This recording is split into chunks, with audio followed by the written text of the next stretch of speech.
In this new video, I'll be showing you how you can fix the WASAPI exclusive mode errors while using the snipping tool on Windows 11.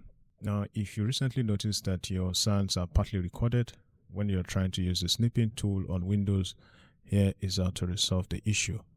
Now, the first thing is to come to the search bar, go ahead and search for control panel. Alright, so you'd want to make sure that your control panel is viewed by category. If it's in large icons or it's in small icons, you'd want to change that to category. Alright, so from here, go ahead and click on hardware and sound, and then click on sound. From the pop-up box, click on speakers. Once the dialog box for speakers has popped up, the next thing is to click on the advanced tab, and right under the advanced tab, you can see exclusive mode right here. So what you want to do is to disable this option. If it is enabled in yours, probably by default, just go ahead and disable it, and then you can apply.